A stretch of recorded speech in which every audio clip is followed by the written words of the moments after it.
Well, welcome to Royal Ascot. Privileged to be at this great racetrack and experience Royal Ascot for, I think for me, the umpteenth time. The horses that go around at this meeting are world-class horses. They come from Japan, come from America. Unfortunately, this year we don't have many Australian horses. There's one Godolphin horse, Holler, will start later in the week. So that's disappointing, but there are plenty of Australians around the place. Experiencing 5 minutes of good weather, because this Ascot has been one of the wettest for the last 30 years. From our point of view, try to compare what happens at this meeting compared to what happens, say, at our Spring Carnival or at the Champions meeting at Randwick. It is very different. Here, for example, the major owners tend to be the big players: Al Shakab, Godolphin, Shadwell, Coolmore. And they have dominated this meeting, as they did yesterday in the St James Palace Stakes, where the three Guineas winners from France, Ireland and England fought out the St James Palace race, with the winner being one trained by Hugo Palmer. And Hugo helped craft as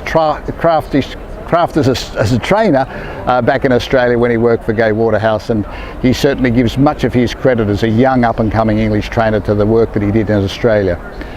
But for us at OTI, we're interested in trying to identify those horses that may come down to Australia to race, and there are a few around, not that many this year, but as we know, they're getting more and more expensive with the devaluation of the Australian dollar. So I don't really predict that there'll be too many this year that come down for our carnival.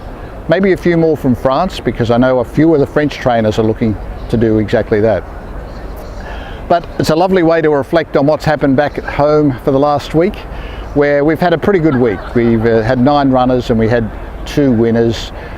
Plymouth Road showed that he's got really quality 3-year-old, and he's going to go on to do better things. And of course it was great that Archie Alexander was able to train Red Shift to a win after the problems we've had with ibuprofen that have been well documented. But a great effort by Archie to get that horse back to the winning circle up at Swan Hill. This week, big week. We've got Calibot going to the Ipswich Cup. Au Revoir having his second race back this prep at Moonee Valley, where if the track is dry he'll certainly show a better effort on his first run. And Shizozo, who's come back in great form, will head up to Sydney for a 2,000 metre race. So all things considered, there's a lot to look forward to this week. But for now, I'm going to enjoy the rest of Ascot for the day. Chances of me backing a winner are minimal, but next week in France I might find it a little easier.